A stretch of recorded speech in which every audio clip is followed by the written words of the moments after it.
Welcome, everyone. Thank you for joining the Holocaust Center for Humanity's Lunch and Learn program. For all of you who are regulars at the Lunch and Learn series, you will immediately notice that I am not Alana Cohn-Kennedy, the Holocaust Center's Director of Education. And in my mind, Alana is the new Oprah. My name is Dr. Beth Greek-Palelli, and I am the Kurt Mayer Chair of Holocaust Studies at Pacific Lutheran University in Tacoma, Washington. And I will be hosting the next 3 Lunch and Learn programs as it is part of a 3-part series titled America and the Holocaust. First, I would like to thank all of the community partners for supporting this series. A special thanks to the Powell Family Foundation, to Nancy Powell, to the museum educators of Puget Sound, the Museum of Flight, the Northwest Film Forum, the Puget Sound Honor Flight, Southwestern Seattle Historical Society, and Washington State Archives. This program is being recorded and will be available on the Holocaust Center's website starting tomorrow. The idea for this series began with conversations at Pacific Lutheran University last year when no one had ever heard of COVID-19. We were beginning the plans for our annual Powell-Heller Conference for Holocaust Education, and we decided it was the right time to address all of the complicating components of America and the country's various reactions to Hitler's persecution of the Jewish community. In America, the reactions ran from those who supported Hitler and then to those who did everything in their power to try to stop the Nazi regime. Over the next 3 Tuesdays, we'll be presenting some of the aspects of America's positions during the Holocaust. Today's program explores the reactions of American soldiers as they liberated Nazi concentration camps. For those of you joining us from the state of Washington, you might want to go back to an earlier Lunch and Learn program that focused on a man who came from Everett, Washington. His name was Senator Henry Scoop Jackson, and his daughter explained the enormous impact visiting the recently liberated Buchenwald concentration camp had on her father's career. And here on the screen, you're seeing a photograph of the liberation of the Buchenwald concentration camp. When Senator Scoop Jackson visited Buchenwald at Eisenhower's request, just 3 days after the camp's liberation, the sights and the sounds and the smells of Buchenwald concentration camp inspired him to fight to uphold human rights and to fight against international corruption for the rest of his life. Still another story captured by the Holocaust Center for Humanity is that of Captain David Wilsey, MD, whose daughter Clarice has documented her father's role as a doctor arriving at Dachau concentration camp in April 1945. Captain Wilsey wrote letters home to his wife, encouraging her, "Tell thousands of people," he wrote, "so that millions of people will know." He wanted the world to know of the atrocities he had witnessed at Dachau. And here on the screen, you can see a picture of the liberation of Dachau. This is actually of the subcamp Allach, part of the Dachau concentration camp system. And the American flag that you see in this picture flying was homemade by the prisoners newly liberated. And I want to read a quote that references this particular picture. After American troops arrived, the homemade American flag was raised by the prisoners of Dachau prison camp. As it waved in the breeze, it seemed to reflect the joy of inmates who realized freedom for the first time in many years. Today's speaker is Dr. John C. McManus. He is the Curator's Distinguished Professor of U.S. Military History at the Missouri University of Science and Technology.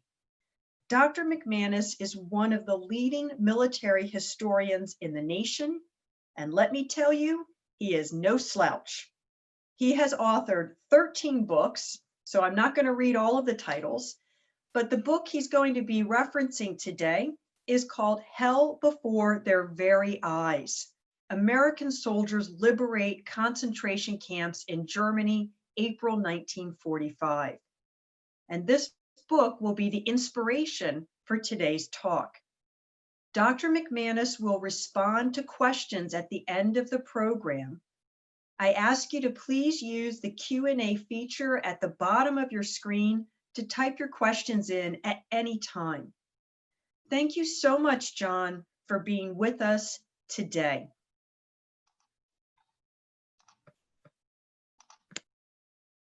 Thank you, Beth.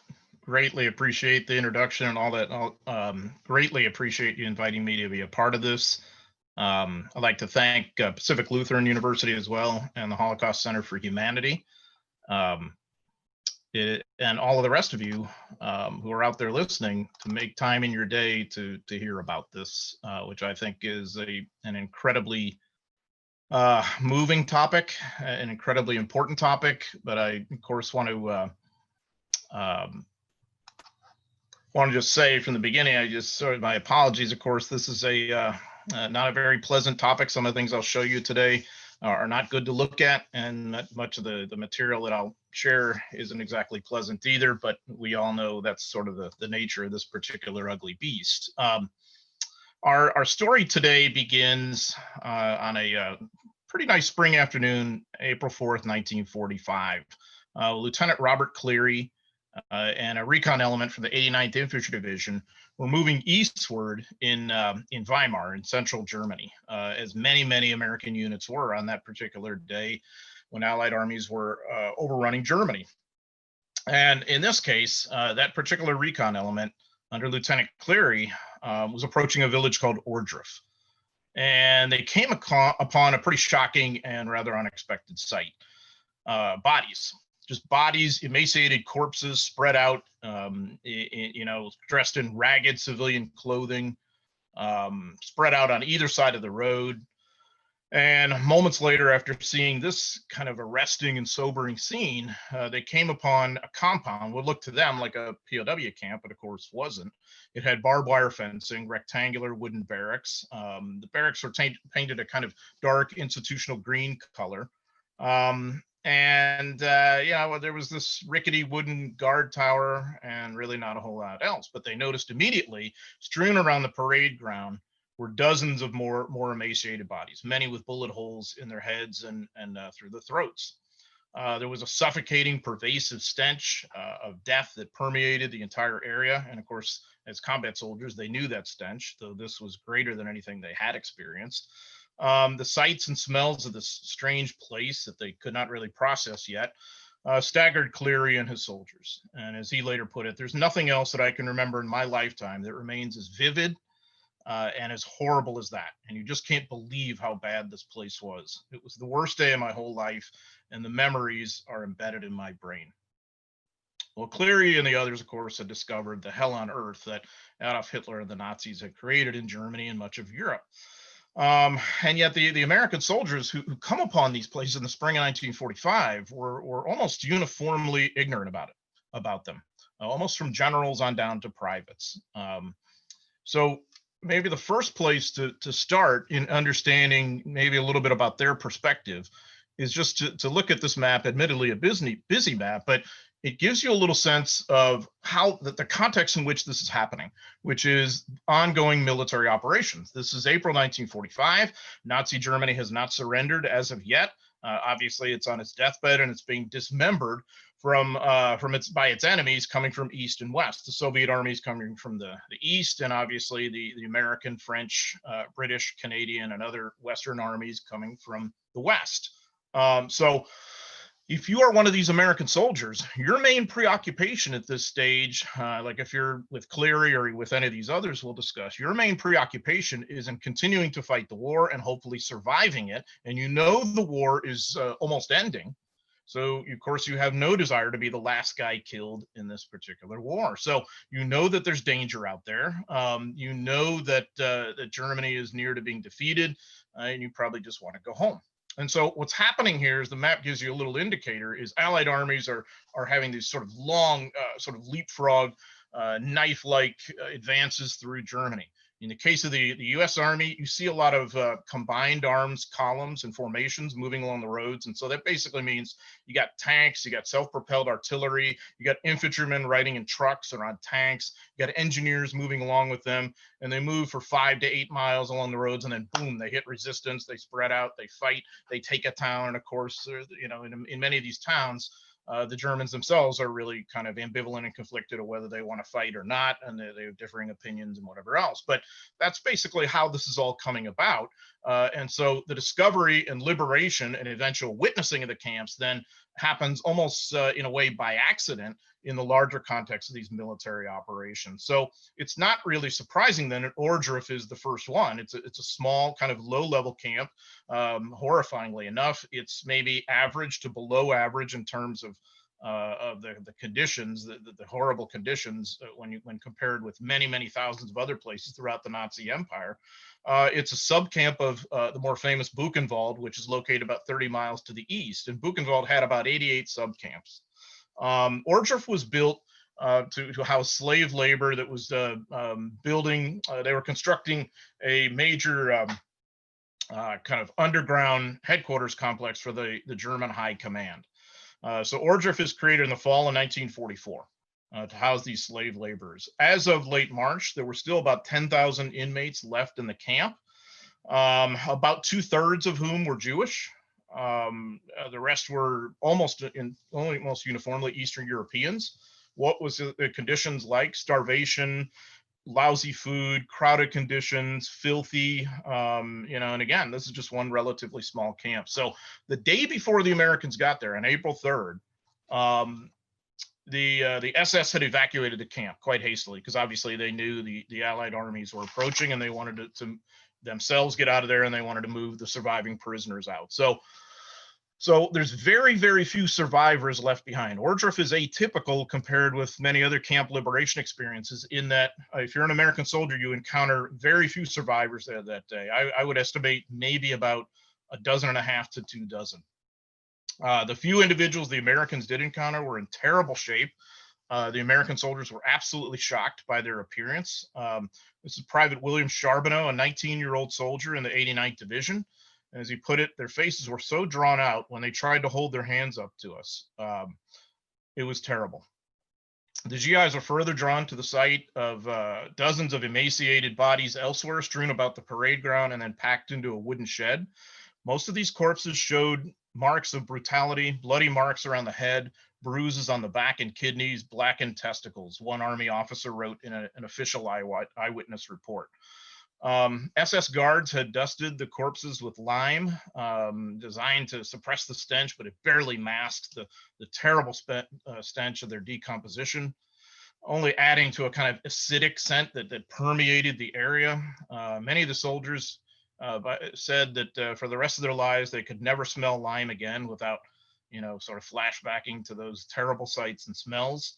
But unfortunately, they soon discovered much worse. The shed, as it turned out, was simply a storage area for the mass cremation and burial of bodies about 1 kilometer or so outside of the camp. Army records estimated that the soldiers there found about 2,000 to 3,000 bodies that were hastily buried just outside the camp. And that's, of course, what the SS had been doing, trying to drag these bodies out there and bury them and burn them and whatnot, and then herd the survivors eastward away from the approaching U.S. forces. Well, the guards had also exhumed prisoners who had been killed or had died earlier and had been just sort of buried right outside the camp. They had exhumed them and they had tried to burn their remains. The guards dug a massive pit.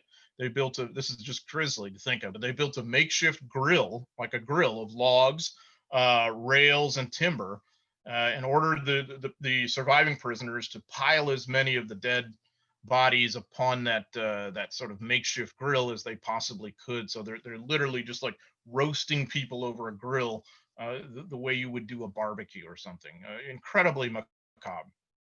The burnt and partially burnt remains then of thousands of people were strewn about the pit and in nearby ditches. Gray bone ash that was almost knee deep in the recollection of one soldier. It was still possible to distinguish a leg here, a head there, Sergeant Ralph Crabe recalled. The area just stank of burnt wood, tree branches, scorched steel, gasoline fumes, but more unforgettably, burning flesh, burning bones, burning hair. The smell was so thick that it was almost difficult to breathe. Farther away from the pyre, there were shallow trenches and ditches that were still filled with the nearly skeletal remains of many others whose bodies the SS had apparently not had time to burn.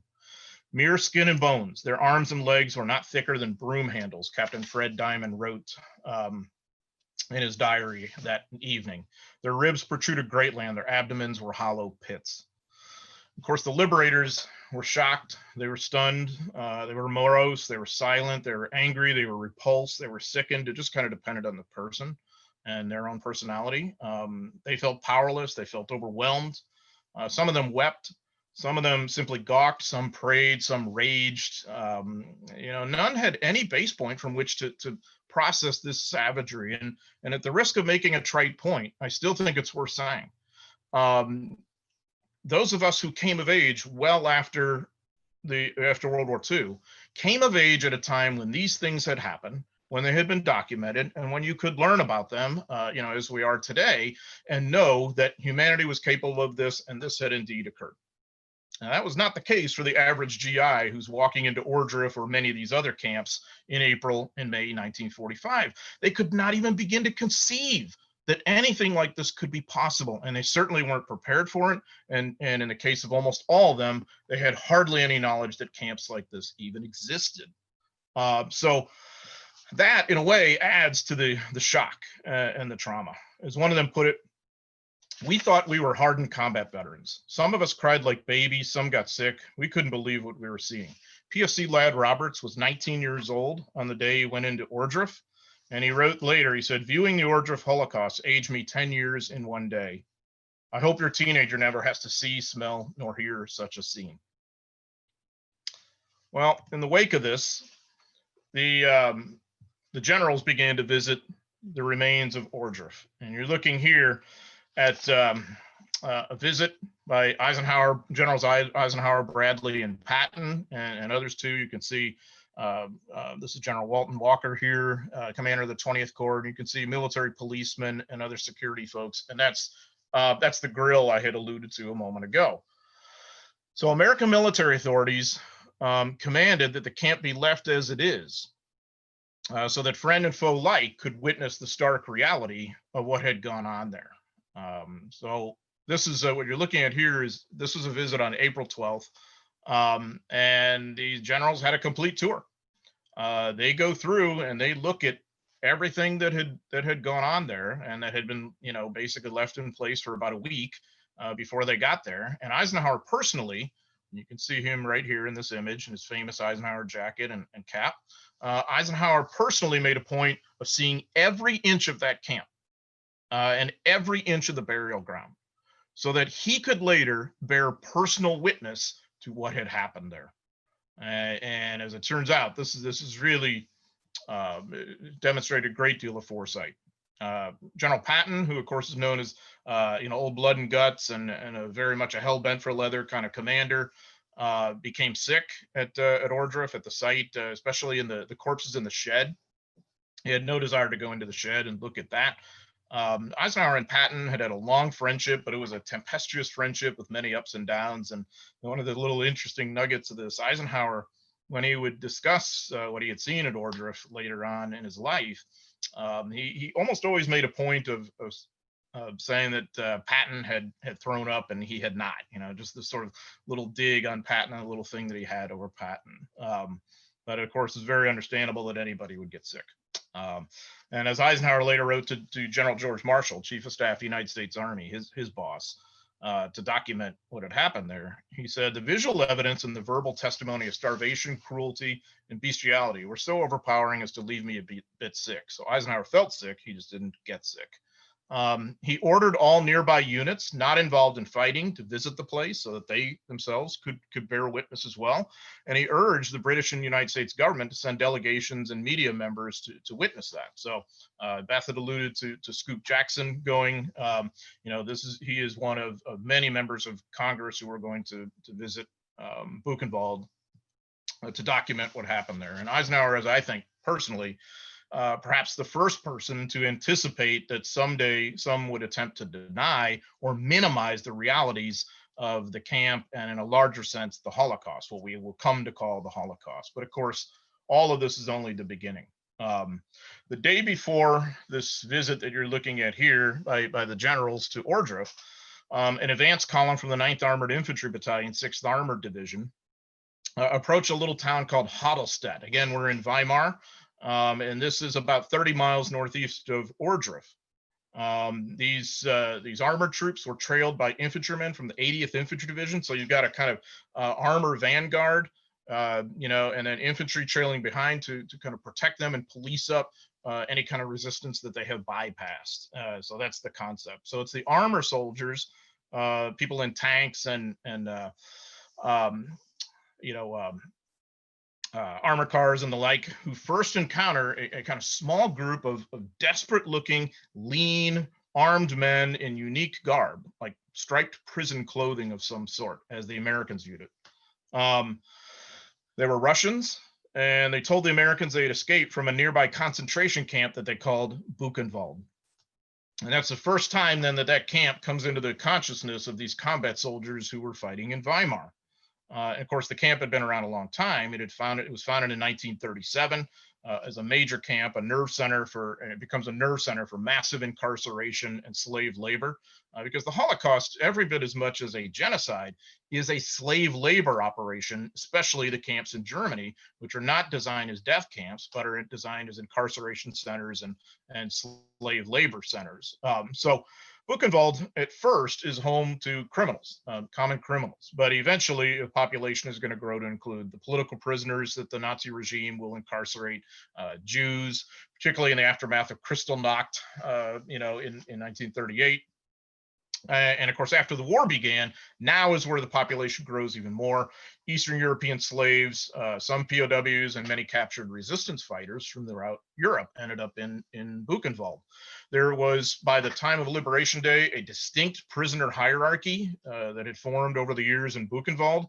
The criminals had basically been a kind of shadow government because the SS sort of outsources their terror to dominant prison groups. And the criminals had at first controlled Buchenwald's inner workings. Eventually, they will be overthrown and destroyed by communists, German communists and Eastern European communists. And that's where we are by Liberation Day on April 11th, 1945. So there's a lot of repression, there's a lot of sadism, and not just from the SS, but from some of your fellow prisoners. The population by that time had swollen to about 112,000 people, and the camp was designed for maybe 1/4 of that. So Buchenwald it's important to understand, sharply divided between the main camp that had been there, since the late 1930s and, featured sturdy barracks, some level of infrastructure, an established prisoner hierarchy, though it's based on sadism to some extent. There's a shadow administration, there's some semblance of order. And then there's what's called the little camp, which is physically separated from the rest of Buchenwald by barbed wire and armed guards. Basically, it's a dumping ground for transient and hated prisoners, especially Jews.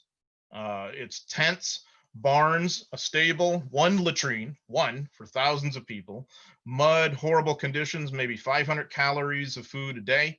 dead bodies lying everywhere, just horrid beyond description. It's designed as a kind of transit center, as a dumping ground, because, you know, as Nazi Germany was collapsing and retreating, its armies retreating, the Germans were moving prisoners away from the approaching Allied armies, and so that's when conditions are going to start to get much worse on death marches within camps like Buchenwald and, of course, Dachau too.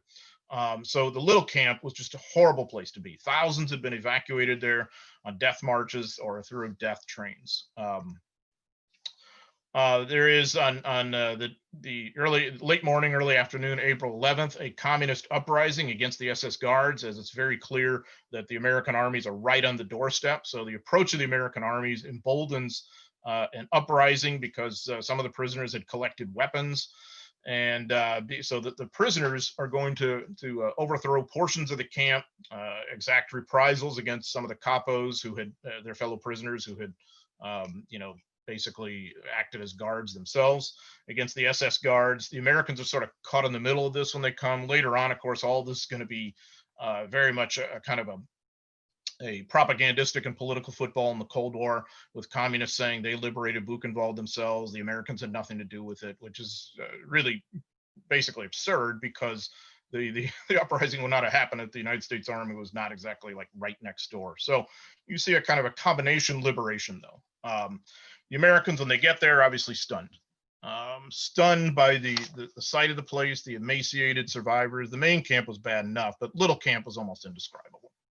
The stench, suffocating. A trip through the little camp is like a nightmare, one American soldier wrote. The smell of death is thick in the air. Staff Sergeant Martin Dick Rennie, a member of A Company, 317th Infantry, 80th Infantry Division, was one of the first soldiers into the camp. He was a young squad leader, and he interacted with survivors.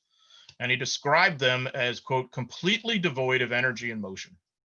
They really hadn't the will to do anything. These people were horrifyingly thin, emaciated skeletons covered with skin. He himself struggled to keep control and to keep from completely breaking down and sobbing. And he later put it very hauntingly. He said, "I was ashamed of the whole human race." So as GIs explored the camp, they saw the dead bodies, they saw the barracks, the incineration plant, as the ovens or crematorium were known at the time. There were no gas chambers at Buchenwald. They saw the degradation of the little camp and just a myriad of unfathomable little sights. Soldiers, of course, are revolted. They're shocked by sights like this of just emaciated bodies stacked together, angered, horrified, saddened, and especially when they began to interact with the survivors, many of whom were weeping, joyous, or even half dead. Some were reasonably healthy, those from the main camp. Sergeant Edward Swick's experience, I think, are reasonably representative of the larger whole. Though, as I would point out, as a Jewish American, his emotions, I think understandably so, ran even deeper than most of his buddies. Tears ran down Swick's cheeks as the former inmates descended on him. They closed in around me. Arms came out from everywhere to touch my uniform, my face. Several grabbed my hands and began kissing them. One man clung desperately to Swick's leg. The sergeant felt, quote, overwhelmed by the enormity of the horror that I was witnessing. And one of the things we tend to overlook is that partly what was killing many of the prisoners towards the end now was not necessarily just starvation, but dehydration. Many of the prisoners, of course, suffered from dysentery, but also they were not necessarily getting adequate water. And so many of them were terribly thirsty by the time of liberation. One of them asked Swick for a drink of water, so he handed him his canteen. And the man took a long pull because he was so thirsty, and he just couldn't keep it down. He began to retch. And this is really a kind of insight into the sort of stark reality of what this was and the kind of transplanted trauma. When the man retched, alarm cries went up, and words, a lot of people claiming that Swick had poisoned this man deliberately. Because the prisoners had been so brutalized, so traumatized for so long, they had trouble trusting anybody, understandably so, even an American soldier. This was very devastating to Swick. He hastily took a drink himself to show that he had not poisoned the man. The sergeant kept repeating, "I'm an American, I'm an American, I'm a Jew, I'm a Jew." He kept repeating that over and over, but he was forever after deeply upset by the incident. He went around and explored then the filth and detritus of the little camp. A man showed him the sort of unimaginable horror of the one latrine that I had mentioned a few moments ago. Swick was so overcome by the smell that he buried his nose in the crook of his arm like that. And that there was worse. He looked inside and he saw, quote, "At the top of that nearly filled pit of human waste lay an almost submerged, rotting body of a man.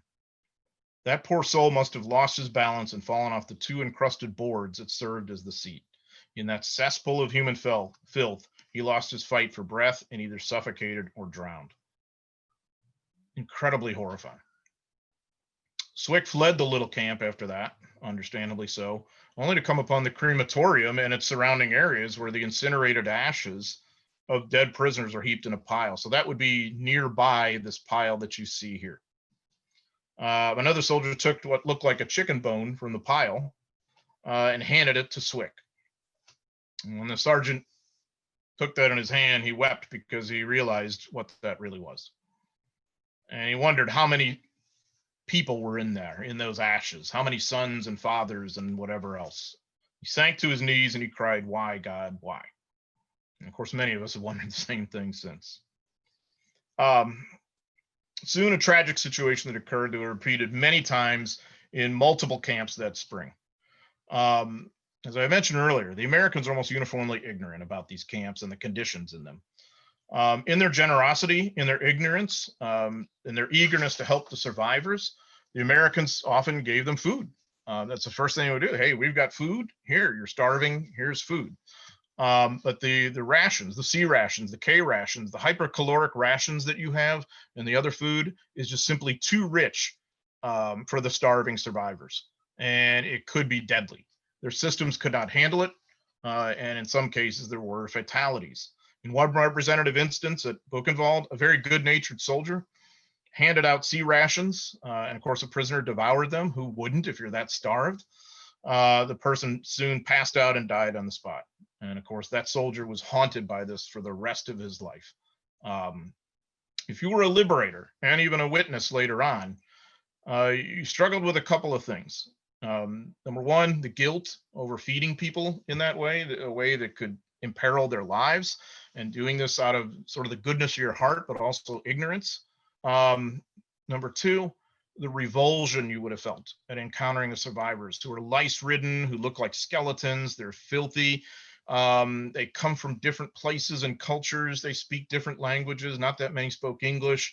You don't know who they are, why they're there. There's a tendency to kind of dehumanize them, or when they want to hug you and get near you, to perhaps want to step away from them. And many of the American soldiers, though they tried everything they could to help them, they never lost that guilt at that initial reaction for these victims, for whom they shared great sympathy, but still had that kind of revulsion. The third thing was having to continue to incarcerate them. You could not let people who were 80, 90 pounds underweight, who were near death, you could not let them just simply wander around. But of course, if you were a survivor of Buchenwald or any other camp, the first thing you want to do is get away from there, go find your family, go home, do whatever. You probably dreamed about it, but the Americans could not let you do that. And so you see a kind of again, a tremendous guilt upon the Americans that they have to say, no, we've got to keep you in place so that we can help you here, and then we'll deal with you later. So it really kind of hints at some of the tougher, more nettling issues you're going to have to deal with post-war, as to where people go, who's going to welcome them, what's happened to their families. All those kinds of things are going to come into play. So all part of this larger tragedy. The medics, I think we might say, had it the worst. In the wake of the liberation, of course, as Americans all over Germany are beginning to realize the immensity of Nazi repression, they now have a severe humanitarian crisis on their hands. So you're doing this in addition to these major capstone operations. Before vacating Buchenwald, the SS had cut the water supply, of course, leading to a dire sanitation situation. You got tens of thousands of hungry, filthy, dehydrated people, some of them half dead, now living amid primitive squalor. You got communicable diseases. You've got engineers now who need several days to restore the water, the power, to clean up this mess. And then the medics come in the wake of this. And as I said, I think they have the most difficult job. On April 15th, medics from the 120th Evacuation Hospital arrived at Buchenwald. Now, they've been trained to save healthy young men from combat wounds. And instead, they found themselves caring for people whose condition was arguably without precedent in human history. The survivors of the little camp were, of course, in the worst shape of all. So the medics are going to disinfect a former SS barracks, turn it into a makeshift hospital, and they began caring for thousands of patients, many of whom had to be hauled laboriously from all over the compound into the hospital. They're assisted by liberated inmates, including some doctors who were in good enough shape to help out. According to the 120th records that I found, they treated 5,490 patients and recorded 51 deaths in a 6-day period. But I think it's fair to say there were probably dozens or even hundreds who never actually made it to the hospital and died elsewhere in the compound. The soldiers also deloused the patients, fed them, sometimes intravenously. They cleaned them, they spoke to them, they nurtured them. They battled multiple diseases like typhus, dysentery, tuberculosis, pretended they were not nauseated by their stench. The job was around the clock, requiring total dedication. The sight of those near death was beyond belief. Private Hence Hill, an orderly, wrote to his wife. Thighs the size of my arm, buttocks no longer visible, pelvic bones seen at any angle as were other human bones. And you can imagine the odor. After so many months or years of mistreatment, the patients had to learn to trust again. The mental disturbance of the inmates was very apparent, Captain Philip Leaf, a doctor, recalled. It took anywhere from a week to 3 weeks for most of the inmates to realize the significance of the fact that they were now among friends and Americans who had liberated the camp. They were happy to see us, but first they distrusted everybody. Eventually, a strong bond solidified between the Americans and the liberated prisoners. Elie Wiesel, who of course is a future Nobel Peace Prize recipient and probably Buchenwald's most famous survivor and an alumnus of the little camp, later said of the American soldiers, "They gave us back our lives. And what I felt for them then nourishes me to the end of my days and will do so. We became not only comrades, not only brothers, we became each other's witnesses." Well, as the medics worked to save lives, the media and governmental delegations descended on Buchenwald and began to build awareness in the Western world of the Nazi concentration camps. There were parliamentary and congressional delegations that got there on April 24th, forever documenting what had happened there. The memory of what we saw and heard will haunt us ineffaceably for many years, the parliamentary report recorded. The congressional report said with cryptic sadness, "Pictures and descriptions of the conditions at this camp cannot adequately portray what we saw here."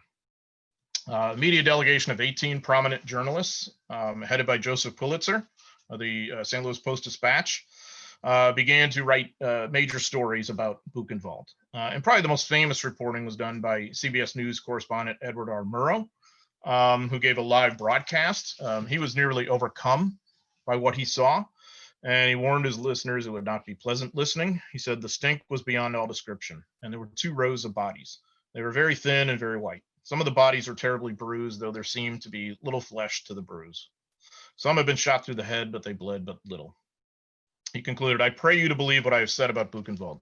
I have reported what I saw and heard, but only part of it. For most of it, I have no words." And that's a man of words who said that.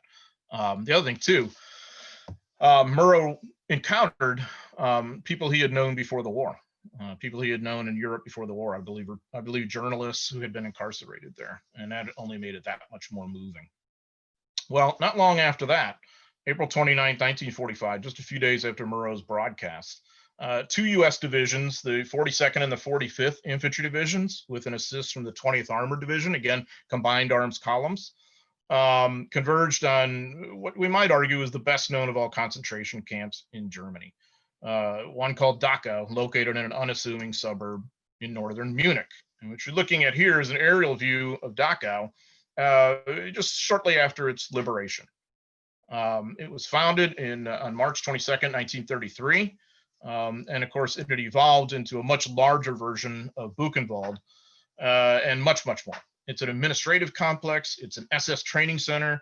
It's a factory slave labor complex, communications center, residential area, most important is it's a incarceration center, or what the Nazis euphemistically called protective custody compound. And that's right here is the protective custody compound, where the prisoners are shoved into their living quarters there and cordoned off from the rest of the area by a canal, a moat-like canal with guard towers and barbed wire and the like. It's known as a model concentration camp, not because it's a nice place, but because it's literally the model on which they build many others. And it's a place where if you're an SS guard of some type, you're probably trained there. It had 100 satellite slave labor camps. Of course, torture goes on there, medical experiments, mistreatment, disease, starvation, all the usual stuff. It eventually becomes a dumping ground for prisoners. By the early months of 1945, prisoners from all over the empire. And I'd say by Liberation Day, there's about 40,000 miserable souls packed into this protective custody compound here. Majority of whom were Eastern Europeans. Jews were in the minority at Dachau. Almost none of the approaching American soldiers that day, April 29th, even generals and colonels, knew the true nature of Dachau. Many just thought of it as another POW camp until they saw this. This is just one boxcar on what's known as the death train, and it gives them an inkling of what this place is. Between 500 and 2,300 bodies were scattered among 39 train cars that the soldiers found in a railhead just outside the camp. It was all I could do to believe it, Lieutenant Colonel Don Downer, the battalion commander whose men were some of the first to see the death train, later said. The Americans, of course, didn't know anything about the terrible odyssey of its victims. They just saw dead bodies there and wondered, what is this? Well, what happened is that the death train had originated in Weimar on April 7th. And most were former Buchenwald inmates who were being moved from approaching Allied armies, the very people we've just discussed. The Nazis had packed these prisoners aboard trains, probably about 4,500 originally, and just had them go south with little food, little water, chaotic military situation. There were several hundred who were executed by their SS guards. Many, of course, had died on the way or had been, thrown off the train or whatever, when they died on the train, all this kind of stuff. 800 survivors were herded into camp 2 days before liberation.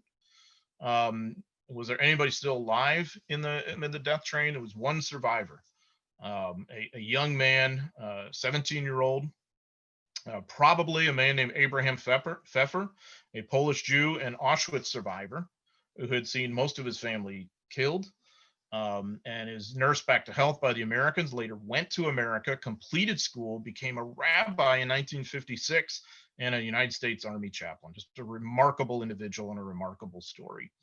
He was probably the only survivor, though I wouldn't state that as 100% fact. I think it's probable. The sight of the death train victims is deeply upsetting to the American soldiers. The bodies were lying hanging out the open door, Sergeant Jack Hallowell said. Some people had been able to get out and then had fallen in the field and died. They were just little skeletons within their prison clothing. A veteran infantryman turned to a buddy and he said, "I've been in the Army for 39 months. I've been overseas in combat for 23. I'd gladly go through it all again if I knew things like this would be stopped." And, the 45th Division had fought since Sicily. The 42nd Division had done a heck of a lot of fighting since the fall of 1944. These guys had seen some pretty serious combat, but this was worse. No one was more upset than Lieutenant William Walsh, the commander of I Company 157th Infantry, 45th Division. He had no idea that anything like this could even be possible, and all he could think about was the families of these victims, as he later put it. Their fathers, their mothers, their sisters, their brothers, their children don't know they're here. Nobody will ever know what happened to them. And of course, what he didn't know is that most of their families are probably dead too. A dark mood set in among Walsh and many others. Some sobbed, some raged. The effect of it just opened up a flood of raw emotions. Lieutenant Colonel Felix Sparks, the battalion commander and Walsh's boss, later said. Some men were screaming, some were cursing, some were silent. Now, Walsh himself grew so upset that he broke down completely and lost control of himself. And his dark mood spread to many others in his company. Sparks tried to maintain calm, but he couldn't be everywhere at once. When Walsh and his soldiers entered the western edge of the Dachau complex that we had seen a moment ago, so roughly over here, and had seen these sites here, they had a really angry mood. There's a chaotic situation. They capture some guards who they thought had been the perpetrators of these crimes. They were not, though their hands may not have been clean either. You have just this mishmash of guards who were still there by Liberation Day, not all of whom were in the SS. So not far from the protective custody compound, there was a coal yard and a wall. And some of these captured guards or other prisoners, some of whom had come out of this hospital right next door, and you could just barely see a white covering there with a red cross, an emblem of a hospital. They've been collected there against the wall, and some of Walsh's soldiers are guarding them. The tension boils over. They open fire, and they execute between 20 and 25. Estimates vary. So not all these guys who you see here. This picture is snapped about 10 seconds to 15 seconds after the shooting. Not all these guys you see here are dead. Some were wounded, some were not hit, and they were just hiding. There was an Inspector General report by 7th Army. Both these divisions came under the purview of the 7th Army. The Inspector General recommended charges against Walsh, another lieutenant, and another soldier for these shootings, but that never happened. The Army commander, Wade Hazlip, dismissed the charges, not, as you sometimes hear in popular mythology, not Patton. Patton had nothing to do with this. He was not in command of that army. Eisenhower became so concerned about these illegal killings that he worried they could derail legal justification to punish German war criminals, which of course is in the offing for the post-war period. Well, fortunately, this didn't happen, but I would say latter year posterity in this country tends to exonerate these troops because they're in such terrible shock, and of course they were. That's understandable, I suppose, but I personally don't feel that's acceptable. Though it's easy for me to judge, I wasn't there in that kind of situation. But I would say, as an historian, these are the only known reprisal killings out of the many, many, many thousands of American soldiers who liberated or witnessed camps either before or after this, all over Germany. So more than any kind of understandable shock, I think these killings point instead to a failure of on-site military leadership rather than anything else. That was the sort of separator of the difference there that day. Only my opinion, though. So in the meantime, the 42nd and 45th Division soldiers begin to circulate around and find the same kind of sites that their comrades had seen several days before at Buchenwald, and of course was unfolding in other camps around the country. It's almost exactly like that, except this is in an urban setting and in a bigger, kind of a more developed camp. There is one gas chamber at Dachau. The soldiers, of course, stunned to see hundreds of bodies stacked like this. Sick, emaciated, half-dead survivors too. Disease-ridden, crazed survivors mobbed the soldiers. The stench is terrible, as always. Some of the Americans are so overcome by the sights and smells that they vomited or fled. Others donned gas masks. Most just wandered around looking at all this with stunned eyes, conversing with the inmates, sometimes trying to help them. It was a day when our young men cried and gagged and vomited, Sergeant Hank Desjardins said. Another soldier, Clifford Barrett, later wrote, "Everywhere were sights which filled us with horror. Human beings in the shape of walking skeletons were dropping dead at our feet. The dying were on the ground looking at us, and you wondered if they knew they were now free." Well, many did, of course. And here's one of the better images: the excited, liberated prisoners with some American soldiers, and the contrast between the young, healthy American soldiers and the kind of starved inmates was remarkable. And to some extent, it symbolized maybe the new world coming to the aid of the old, but it also symbolized something of the incredible American ignorance about this whole thing and the lack of preparation for liberating these camps and for helping the survivors, as the incorrect feedings hinted at. Well, nonetheless, the aftermath of this liberation is similar to Buchenwald, just on a larger scale. Infantrymen and tankers moved on to other missions. Engineers cleaned up the mess. Civil affairs people tried to round up perpetrators, try to figure out what to do with the survivors. Local people were put to work burying the bodies. Reporters bore witness, as did high-ranking officers and government officials. And medics worked round the clock to save lives. 2 units, the 116th and 127th Evacuation Hospitals, did a lot of that grisly work. They documented 9,435 admissions to their hospitals, with 1,598 deaths, a 17% mortality rate. And of course, many hundreds of others probably died throughout the compound. So almost everyone, man or woman, and there were some nurses, some female nurses at Dachau, were profoundly affected for the rest of their lives. In the short term, the camps gave meaning and definition to the war they'd fought. Up until then, we might not have been clear what we were fighting for, infantryman John Searle said, but after that, we damn well knew what we were fighting against. But in spite of the sense of purpose, there was nothing uplifting, positive, or redeeming about the experience of liberating or witnessing these camps. For them, it was disturbing, a traumatic experience in which they glimpsed humanity at its lowest and its most depraved. Most were left with a kind of boundless, permanent sense of tragedy and loss, along with a profound sense of guilt that I had mentioned a moment ago. Many tried to forget, but they couldn't. "It's burned into my brain," one Dachau liberator said. "It's with me to my dying day." Another said, "The scenes are so deeply etched in my memory, it's impossible to cast them aside. And the only thing that vanished was our innocence." Many wondered about a vengeful or a cruel or a loving God, how this ever could have happened, all these kinds of sort of philosophical or existential religious issues. One put it, "I can never really describe what Dachau took from me. When it was about 7 years, I had to keep my weapons out of my reach." Some were strengthened by the experience. No matter how difficult their post-war lives, they were like, "Well, we know we can handle anything now." And it made some more tolerant of others and more vigilant in individual rights and liberties, like Senator Jackson. For instance, some became involved in the post-war civil rights movement. Others, of course, suffered terribly from PTSD. Many of those just who did talk about it did not have a willing audience.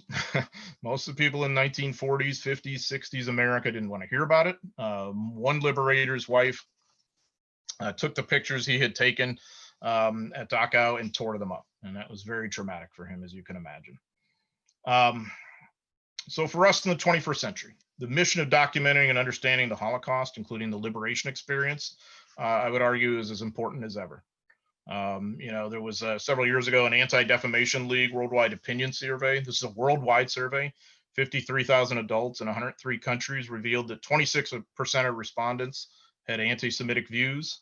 54% had never heard of the Holocaust. Almost 2/3 had never heard of it or believed it had never really happened. And of course, infamously, quite recently, we had a very troubling survey in this country that showed that young adults in a large percentage either didn't know anything about the Holocaust somehow, or a few thought the Jews are responsible for it somehow, or as I said, had just never heard of it. So the Americans who liberated or witnessed these camps and were there are largely gone now.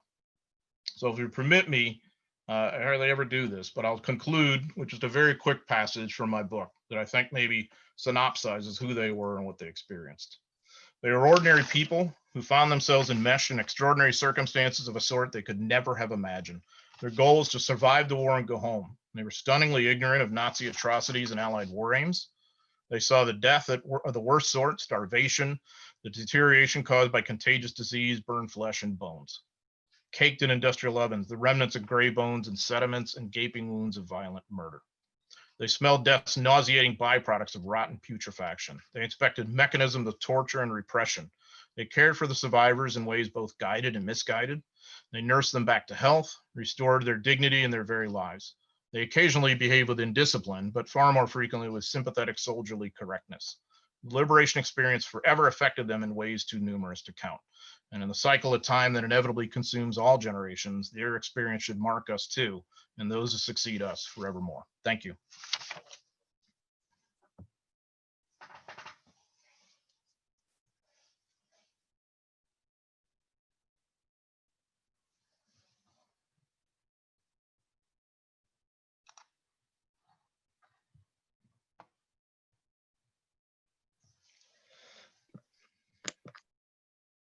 All right, thank you, John, so much. This is such a difficult topic, and it's so painful to hear about. And we, of course, took many questions on Q&A and chat features. We don't have a whole lot of time, but I'm going to try to kind of condense some of the questions together. And we really thank you for this very powerful and moving presentation. Some of the questions that came in overlapped with one another somewhat. And so one of the questions that I'll kind of try to combine here is, when Holocaust denial became prevalent, did US soldiers take an active role in combating it? And then related to this in a way, did the soldier liberators have an opportunity to have any kind of treatment for the trauma? I think you alluded to this at the end, that 1950s, 1960s America didn't really want to hear, and there was really no great understanding of traumatic experiences.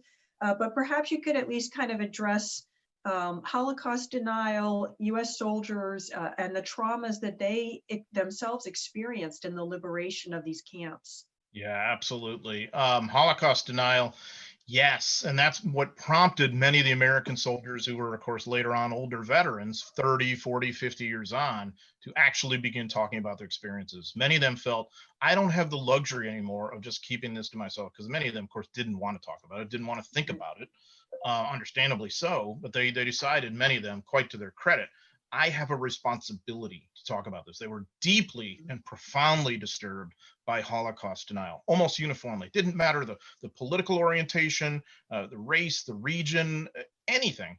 There's one thing that everybody could agree on. This had happened. They saw it. They smelled it. And they wanted to make sure that succeeding generations understood that. You would have had almost no kind of counseling or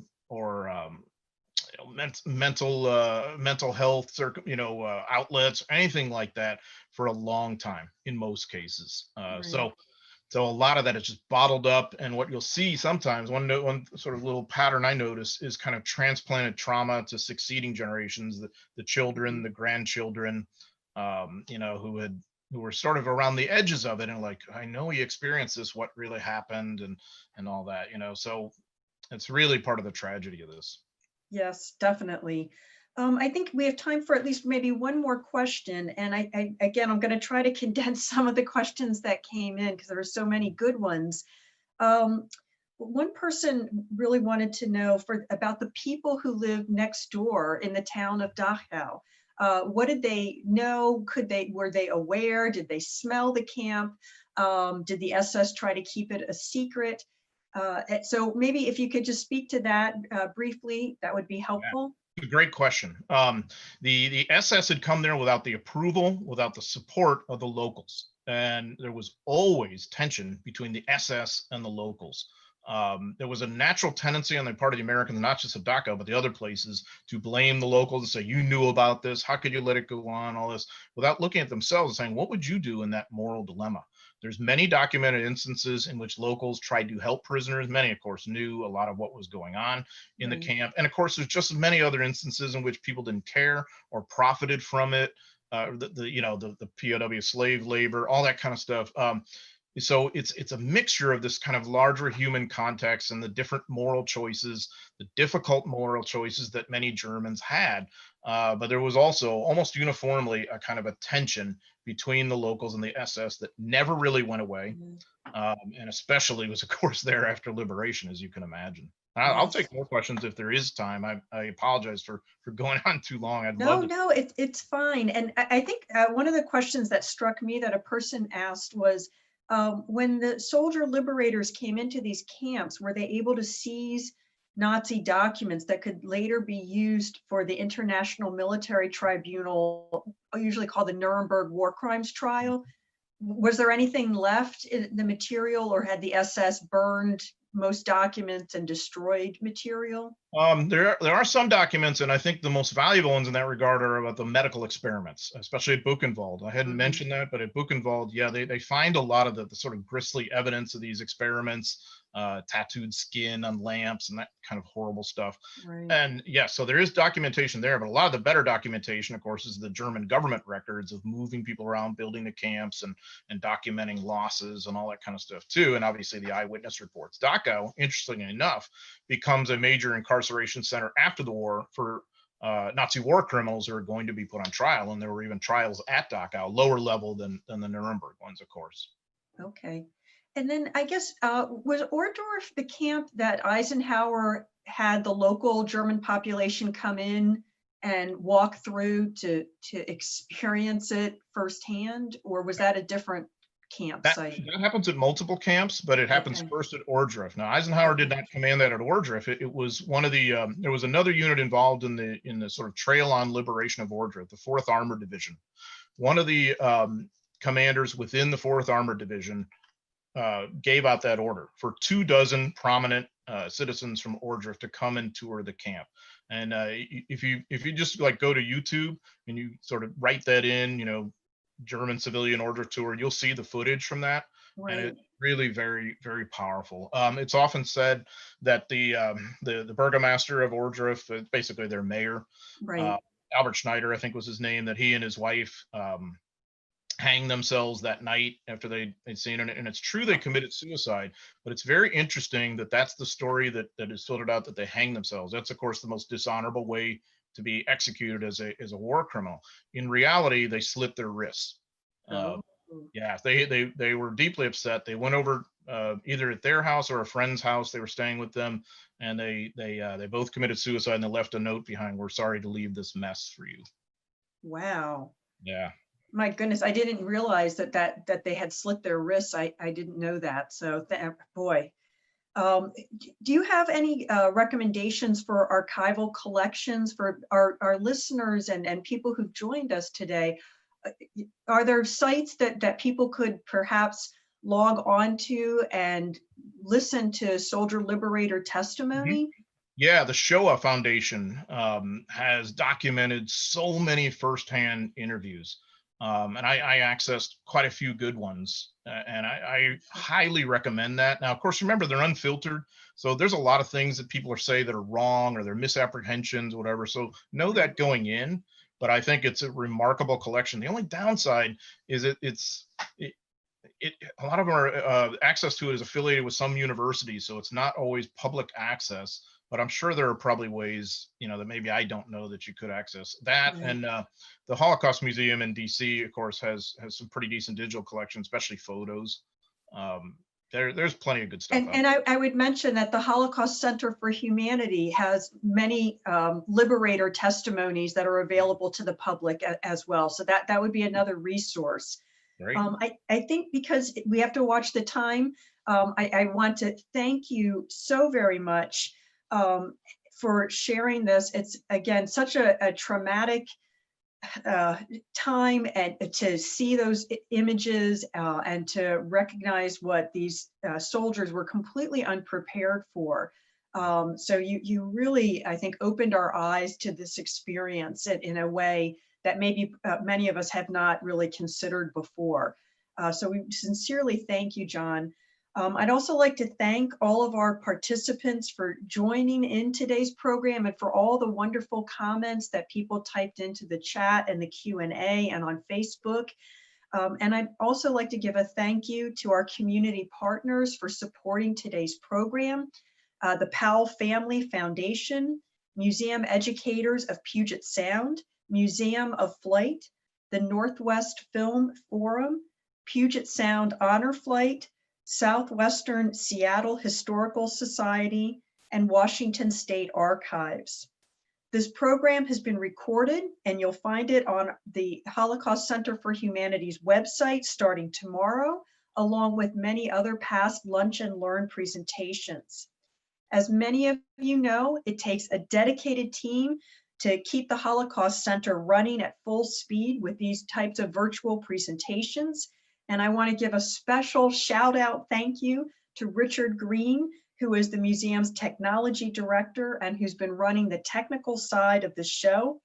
My thanks also to Alana Cohn-Kennedy, who is my hero, my Oprah, who has allowed me to step in and work with this 3-part series. Alana did promise me that I could have an Oprah moment where I shouted, "You get a car, you get a car." So I'm going to try to put that in as well. My thanks also to the museum's executive director, Dee Simon, who invited Pacific Lutheran University and the Holocaust and Genocide Studies program to work with one another to organize this series. Please be sure to join us for the second in our three-part series. Next Tuesday, October 13th, we'll explore the role of rescue work through the War Refugee Board with Holocaust historian Dr. Rebecca Erbelding from the United States Holocaust Memorial Museum in Washington, D.C. And this concludes our program for today.